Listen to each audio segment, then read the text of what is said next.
चलो तो last topic है ये सेक्सुअल रिप्रोडक्शन का, सेक्सुअली ट्रांसमिटेड डिजीज। अब देखो किसी बॉडी के अंदर ना पहले से अगर डिजीज है, मेल बॉडी या फिर फीमेल बॉडी के पास अगर पहले से कोई डिजीज है जो ट्रांसमिट हो सकता है, ठीक है, दो बॉडी के कांटेक्ट से, ठीक है, दो बॉडी के कांटेक्ट होने की वजह से अगर ट्रांसमिट हो सकता है sexual disease at the time of sexual intercourse. Hello, समझ पा रहे हो क्या बोल रहे हैं?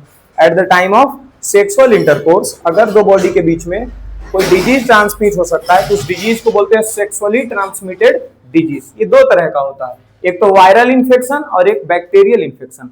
वायरल इंफेक्शन की वजह से एचआईवी एड्स जैसी बीमारी, एचआईवी का फुल फॉर्म याद रखना है human immuno deficiency virus, AIDS का एक्वायर्ड इम्यूनो डिफिशियंसी सिंड्रोम, और एक है वाट्स। दो तरह का बीमारी एचआईवी एड्स और वाट्स, बस याद रखना इसका एग्जांपल है, इसका बहुत तो full form sexually transmitted disease के अंदर। तो वायरल इंफेक्शंस के अंदर दो आ गया, एचआईवी एड और वाट्स। यहाँ पे आ गया बैक्टीरियल इंफेक्शन में भी दो, कौन? गोनोरिया और साइफिलिस। बस एग्जांपल याद रख लेना है कि क्या होता नहीं होता, उससे हमको मतलब नहीं है, ठीक है। जब भी दो बॉडी टक आई, जैसे अच्छा ऐसा होता है कि जब एक बच्चा है या सामने छींक आया तो हम लोग भी बोलते हैं कि उसको अपना रुमाल हाथ पे रखो या हाथ यहाँ पर बांधो। क्यों? कि ये वायरल इंफेक्शन होता है, ये यहाँ से उड़ते उड़ते तुम्हारे पास भी नाक के पास जाएगा तो खतरा हो सकता है, तुमको भी सर्दी खांसी हो जाएगा, हो सकता है। तो वैसे ही अगर जो डिजीज पहले से ये सब है, ठीक है, तो दो बॉडी जब कांटेक्ट में आएगा, उसको क्या बोलते हैं, तुम्हारा सेक्सुअल इंटरकोर्स बोलते हैं, ठीक है। वजाइना और पेनिस जब एक दूसरे के कांटेक्ट में जब आएगा तो हो सकता है कि बॉडी जो है वो ये डिजीज को भी ट्रांसमिट कर दे, ठीक है। इसीलिए इससे बचने के लिए हम लोग कुछ मेथड्स का भी इस्तेमाल करते हैं। तो उसमें आ जाता है यहाँ male and female condom is the only physical barrier. Physical barrier मतलब कि ना ही ये वजाइना को और ना ही पेनिस को, दोनों को एक दूसरे से टकराने नहीं देता है। क्या होता है ना, पेनिस के ऊपर एक कवर चढ़ा दिया गया, हेलो, पेनिस के ऊपर एक कवर चढ़ा दिया गया, उसके बाद अगर सेक्सुअल इंटरकोर्स हो रहा है, देखो अगर उसके बाद सेक्सुअल इंटरकोर्स हो रहा है, ठीक है, तो क्या दोनों ऑर्गन एक दूसरे से टकराएगा? पूर्णतः दोनों एक दूसरे से नहीं टकराएगा, समझ गए? जिसके वजह से जो डिजीज होगा वो ट्रांसफर नहीं होगा। तो सेक्सुअली ट्रांसमिटेड डिजीज से बचने के लिए क्या इस्तेमाल किया जाता है जी? कॉन्डम्स। क्या इस्तेमाल किया जाता है? कॉन्डम्स। कॉन्डम्स और भी इस्तेमाल किया जा सकता, ये मेल कॉन्डम भी होते हैं और फीमेल कॉन्डम भी होते हैं। वो और इस्तेमाल कैसे किया जाता है? या तो मेल का जो पेनिस होता है उसके ऊपर कवर चढ़ा दिया जाता है, या फिर फीमेल इंसर्ट कर लेती हैं अपने वजाइना के अंदर, उसको भी हम लोग फीमेल कॉन्डम बोलते हैं, ठीक है। तो इससे हम लोग बच सकते हैं, ये इससे फीमेल बच सकती है। सिर्फ और सिर्फ डिजीज से नहीं, एक और चीज से बचाया जा सकता है, प्रेगनेंसी से, ठीक है। क्योंकि जो क्या बोलते हैं स्पर्म होता है, पेनिस से जब रिलीज होगा तो वो कॉन्डम में ही कलेक्ट हो जाए, जैसे कि ये स्पर्म है और यहाँ इसके ऊपर कवर चढ़ा हुआ है किसका? कॉन्डम का, ठीक है। तो जो स्पर्म निकला, ठीक है, पेनिस से, ठीक है, तो ये कलेक्ट कर लिया कॉन्डम ही, ठीक है, और ये अंदर भी गया हुआ है वजाइना के, तो वजाइना में ये स्पर्म नहीं जाएगा, स्पर्म भी वजाइना में नहीं जाएगा, तो कैसे प्रेग्नेंट होगी लेडी, ठीक है। लेकिन सर्जिकल मेथड, केमिकल मेथड और आईयूसीडी जो है, इससे हम लोग, ये सब मेथड से हम लोग डिजीज जो ट्रांसमिट होगा उससे नहीं बच सकते। इससे डिजीज हो सकता है अगर ये इंटरकोर्स होता है तो ये किस लिए होता है sir? Surgical method, chemical method और आईयूसीडी, तो ये सिर्फ और सिर्फ होता है बचाव के लिए कि प्रेग्नेंट नहीं हो पाए, ठीक है। तो प्रेगनेंसी को बचाने के लिए एक तो फिजिकल मेथड है, दूसरा सर्जिकल मेथड है, तीसरा केमिकल मेथड है और चौथा आईयूसीडी है। इसको हम लोग बोलते हैं कॉन्ट्रासेप्टिव मेथड्स। चालू किए थे। सर्जिकल मेथड के अंदर क्या आ गया? तो वैसेक्टोमी और ट्यूबेक्टोमी। वैसेक्टोमी जो वास डिफरेंस वाला टर्म है, वास डिफरेंस था मेल रिप्रोडक्टिव ऑर्गन में, ठीक है, तो वास डिफरेंस को क्या कर दिया था ना, कट कर दिया। टेस्टिस से यूरेथ्रा तक जो पाइप जाता था उसी को ना वास डिफरेंस बोलते थे। तो टेस्टिस से लेके जाता था कौन? वास डिफरेंस लेके जाता था, उसमें स्पर्म लेके जाता था, तो उसी को क्या करते थे ना, कट कर दिया था, जिसको नसबंदी बोलते हैं हिंदी में, समझ गए? उसको कट कर दिया जाएगा, कट करके टाई कर दिया जाता है, उसको बांध दिया जाता है। तो क्वेश्चन आता है मन में, तुम्हारा क्वेश्चन उठेगा, ऐसा एग्जाम नहीं पूछेगा तो क्वेश्चन तुम्हारे मन में उठेगा ना कि सर स्पर्म तो फिर भी बनते रहेगा ना? तो हाँ, बनते रहता है स्पर्म, ठीक है। तो वो स्पर्म जाता कहाँ है? तो बॉडी जो उसको एब्जॉर्ब कर लेता है, ठीक है, बॉडी उसको क्या कर लेता है, एब्जॉर्ब कर लेता है। उसको पेनिस के थ्रू इजैकुलेशन भी होता है, जो स्पर्म निकलने के बाद मेल्स के अंदर एक प्लेजर आता है, ठीक है, तो इजैकुलेशन भी होगा, समझ गए, मेंस के अंदर वो इजैकुलेशन भी होता है, सीमेन निकलता है, जो लिक्विड होता है ना बॉडी से बाहर निकालना वो निकलता है, वो सिर्फ सीमेन निकलेगा, क्योंकि सेमिनल वेसिकल प्रोस्टेट ग्लैंड कुछ ना कुछ रिलीज करता था ना, तो बस वो निकल के रह जाता है, और उससे पहले ही ना रहता है, पहले तक ही ना रहता वास डिफरेंस, तो वास डिफरेंस को तो कट कर लिया गया। स्पर्म के अंदर होता है गैमेट सेल, है ना, तो गैमेट सेल को पहुंचने नहीं देता, सीमेन तो चला जाएगा, तो सीमेन में कोई दम नहीं है, दम किस में रहता है, बच्चा प्रोड्यूस कौन कर सकता है, स्पर्म, स्पर्म के अंदर गैमेट सेल होता है ना, तो सीमेन बस निकलता है, वहां से स्पर्म नहीं निकलता, इतना ज्यादा डीप में हम लोग को नहीं पढ़ना था।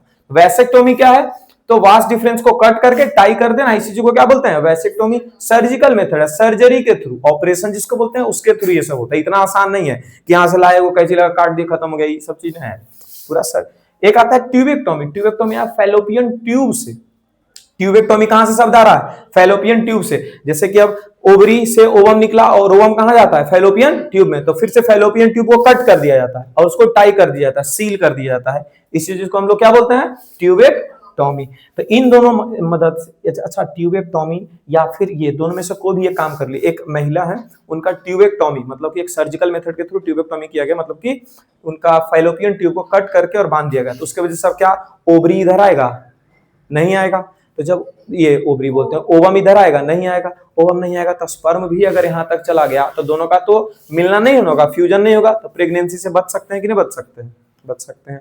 क्या एक महिला है उनका ट्यूबेक्टोमी नहीं है, वो नॉर्मल महिला है, उनके साथ सर्जरी नहीं किया गया, लेकिन जिनका इंटरकोर्स हो रहा है वो एक मेल है, और उनका इंटरकोर्स में मेल का जो ये पेनिस है उसके अंदर का जो वास डिफरेंस है, वास डिफरेंस को कट कर दिया गया था, अब जो स्पर्म निकलने वाला था वो स्पर्म निकलेगा जी, स्पर्म नहीं निकलेगा, तो ये तो पहुंचेगा क्या सर, तो सिर्फ और सिर्फ सीमेन पहुंचेगा, है ना, सिर्फ और सिर्फ क्या पहुंचेगा, सीमेन, वो सिर्फ और लिक्विड पहुंचेगा, उसके अंदर मेल गैमेट नहीं होगा, ठीक है, तो वो फीमेल का ओवरी से टकराएगा तो फिर से बच्चा जन्म नहीं हो सकता, वहां से फ्यूजन फर्टिलाइजेशन इस चीज को नहीं बोलेंगे, क्लियर है। हाँ, does not protect from sexually transmitted disease, ये प्रोसेस से सेक्सुअली ट्रांसमिटेड डिजीज को ये प्रोटेक्ट नहीं कर सकता है, ठीक है, डिजीज जो होगा ना वो हो जाएगा, डिजीज प्रोटेक्ट करने वाला सिर्फ और सिर्फ क्या है, फिजिकल बैरियर, जिसको हम लोग कॉन्डम बोलते हैं, कॉन्डम ही एक ऐसा चीज, इसका एडवांटेज ही पूछा जाता है फिजिकल बैरियर का, तो फिजिकल बैरियर दो काम में आता है, एक तो प्रेगनेंसी से बचाव करता है, दूसरा सेक्सुअली ट्रांसमिटेड डिजीज से भी प्रोटेक्ट करता है हम लोगों को, लेकिन ये सब चीज क्या है, सिर्फ और सिर्फ हम लोग को प्रेगनेंसी से बचाता है, सिर्फ और सिर्फ किसी से बचाएगा, ये सब प्रेगनेंसी से बचाएगा। हाँ, इसमें पीरियड्स नहीं, पीरियड्स नहीं आएगा, ट्यूबेक्टोमी जब कर दिया गया, ठीक है, तो बांध दिया गया ना, हाँ हाँ हाँ, वो यहां पर नहीं आएगा, क्या बोलते हैं तुम्हारा ओवम जो है वो इधर नहीं आएगा, यूटेरस के पास नहीं आएगा, वो खत्म हो जाएगा। हाँ, केमिकल मेथड में दो, केमिकल मेथड के अंदर आता है ओरल कॉन्ट्रासेप्शंस, ये क्या होता है, तो दवाई आता है उसको, जैसे कि सेक्सुअल इंटरकोर्स होने के बाद जब मेल गैमेट और फीमेल गैमेट तो हो सकता है मिल जाए, जैसे कि हम लोग को मालूम नहीं होता ना कि फीमेल का गैमेट रिलीज हो रहा है उस टाइम पे, सेक्सुअल इंटरकोर्स के टाइम में कि नहीं हो रहा, तो इधर से स्पर्म सेल गया, ठीक है, अगर ओवम रहेगा तब तो उसके साथ फ्यूजन हो जाएगा, और अगर ओवम नहीं रहा तो फ्यूजन नहीं होगा, तो पहले से तो हमको पता नहीं कि अंदर में ओवम है कि नहीं, तो इसके वजह से कुछ ओरल पिल्स आता है, ओरल मतलब मुंह के तरफ से खाने वाला जो पिल होगा वैसा पिल्स आता है, दवाई आता है गोले, तो उसको खा करके और वो क्या बोलते हैं स्पर्म को मार देता है, किल कर देता है, स्पर्म को किल कर देता है, ठीक है, बढ़िया जाना, स्पर्म को किल कर देता है, तो यहां से बचना है, हेलो, यहां पर बचना है, ये दोनों का फर्ज होता है, एक मेल पार्टनर का भी और फीमेल पार्टनर का भी, कि ये वाला मेथड इस्तेमाल ना करें, एकदम रेयर केस हो गया तभी ये मेथड इस्तेमाल करें, इस मेथड को बराबर इस्तेमाल करने के वजह से एक टाइम आता है जिसके बाद ये जो यूटेरस में लाइनिंग वगैरह बन रहा है, या फिर जितना बढ़िया से बच्चा हेल्दी हो सकता है वो हेल्दी नहीं होता, ये होता क्या है ना कि 18 साल 19 साल 20 साल की उम्र में 25 साल की उम्र में उतना बढ़िया से नहीं मालूम होता है बच्चों को, या तो लड़का हो या फिर लड़की हो, जिसकी वजह से ये मेथड इस्तेमाल किया जाता है, ठीक है, अलग अलग तरह का दवाई आते हैं, एक दवाई का नाम यहाँ पे देखो लिखा हुआ है, तुम लोग का ये बुक में भी होगा नाम, ठीक है, बुक में भी होगा नाम, और भी एक दो नाम होता है यहाँ पे, हमको याद नहीं। हाँ सहेली लिखा हुआ है, ठीक है। तो ये सहेली दवाई वाला बनाया ना कि लोग लगे कि अच्छा नाम है, सहेली है मतलब मेरा काम करने वाला ही है। सहेली मतलब वही चीज होता है ना कि मेरा मदद करने वाला है ना, इसीलिए ऐसा नाम बनाया है। ये सब चीज से जितना ज्यादा बच सकते हो तो बचो, ठीक है। होता है मेल पार्टनर या फीमेल पार्टनर ये मेथड से बचना चाहता है, ठीक है, कि इमेंस प्लेजर जो होगा वो नहीं मिलेगा, इसलिए कॉन्डम इस्तेमाल नहीं करेंगे। अगर कॉन्डम इस्तेमाल नहीं करेंगे तो ये डर रहेगा ना जी कि मेल गैमेट और फीमेल गैमेट मिल सकता है, इसीलिए ये सेक्सुअल इंटरकोर्स के बाद बोलता है कि ये ओरल पिल्स जो भी हम दे रहे हैं वो खा लो, इससे प्रेगनेंसी का खतरा नहीं बनेगा। प्रेगनेंसी का खतरा अभी नहीं बनेगा, और ऐसा अगर जो 2 बार 4 बार 6 बार 8 बार खाए ना तो हमेशा के लिए प्रेगनेंसी खत्म हो जाएगा, बाद में प्रेग्नेंट होने में दिक्कत हो जाएगा। ऐसा कभी कभार होता है 28 साल 29 साल की उम्र में प्रेग्नेंट लेडी होना चाह रही है फिर भी प्रेगनेंसी नहीं हो पा रहा है, तो ये सब होता है बचपन में गलती करने की वजह से, समझ रहे हो। तो ये फर्ज दोनों का बनता है, मेल पार्टनर हो या फिर फीमेल पार्टनर हो। ये भी हम लोग को सेक्सुअली ट्रांसमिटेड डिजीज से नहीं बचाता। अब लास्ट आया IUCD, इंट्रा यूटेराइन मतलब, इंट्रा यूटेराइन मतलब यूटेरस के अंदर, हेलो, इंट्रा यूटेराइन मतलब यूटेरस के अंदर, कॉन्ट्रासेप्टिव मेथड मतलब बचाव। तो यूटेरस के अंदर टी शेप का, या तो कॉपर से बना हुआ ये टी शेप का एक स्ट्रक्चर होता है, एक डिवाइस होता है, या तो फिर ये कॉपर, ये टी शेप का बना हुआ है ना, इसमें जो लंबा सा ये स्ट्रक्चर, इसमें हार्मोन कुछ रहता है, ठीक है, इसको इंसर्ट किया जाता है, ये क्या बोलते हैं, यूटेरस के अंदर, सीधा यूटेरस के अंदर, जिसके वजह से इधर से जो स्पर्म जाएगा और फैलोपियन ट्यूब से जो ओवम आएगा, तो बीच में यहाँ पे कॉपर जैसा ये टी वाला स्ट्रक्चर जो है ना, ये बीच में मिल जाएगा, दोनों को फ्यूज होने से रोक देगा, ठीक है। लेकिन इसके वजह से भी जैसे किसी को है ना कि 5 साल 8 साल तक प्रेग्नेंट नहीं होना है, 22 साल की उम्र में शादी हो गया, 23 साल की उम्र में, लेकिन उसको है कि नहीं हमको कुछ अभी काम करना है, लेकिन हाँ अगर शादी हुआ है तो सेक्सुअल डिजायर जो होते हैं उनको पूरा करना है अगर, तो उसके वजह से ये इंटरकोर्स होता है, तो बार बार कॉन्डम्स या फिर पिल्स या फिर ये वाला मेथड तो कर नहीं सकते, परमानेंट मेथड होता है, एक बार अगर कर लिए तो फिर बात खत्म हो गया, समझ गए, ये नहीं कि फिर उसको खोल करके अब फिर से जोड़ देंगे।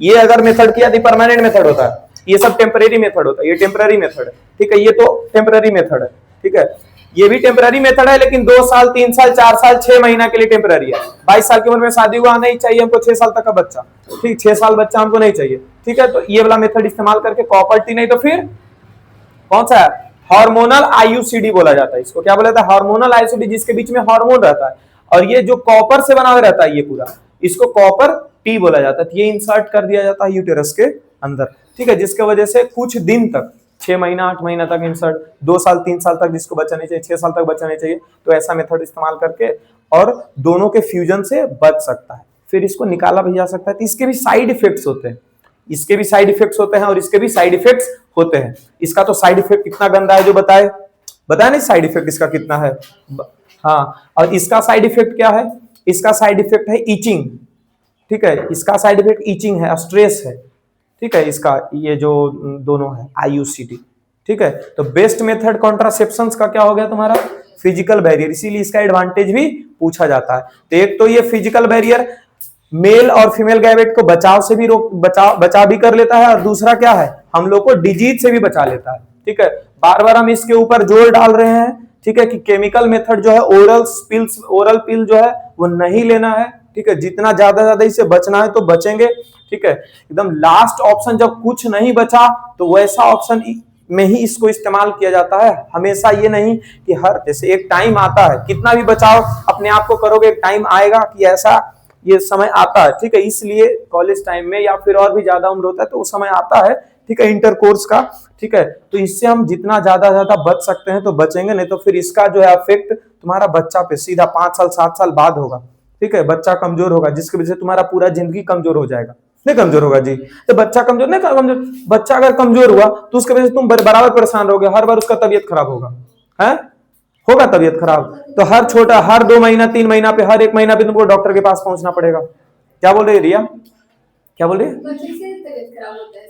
अरे खराब, वो तो बहुत सारा तरीका है, जैसे कि तुम्हारा बॉडी अगर जो पतले दुबले ज्यादा हो, तुम्हारा बॉडी से न्यूट्रिशन बच्चा को ज्यादा नहीं मिला प्रेगनेंसी के टाइम पे, तो उस टाइम से कमजोर बच्चा हो जाएगा, कमजोर बच्चा होगा तो हमेशा के लिए कमजोर रह जाएगा, समझ गए। इसीलिए बच्चा अगर हेल्दी पैदा होता है ना तो वो जिंदगी भर हेल्दी रह जाता है, ठीक ठाक रह जाता है। और जो बच्चा अनहेल्दी पैदा होता है, बचपन में उसको बीमारी हो गया तो बच्चा हमेशा बीमार पड़ते रहता है बराबर। समझ गए।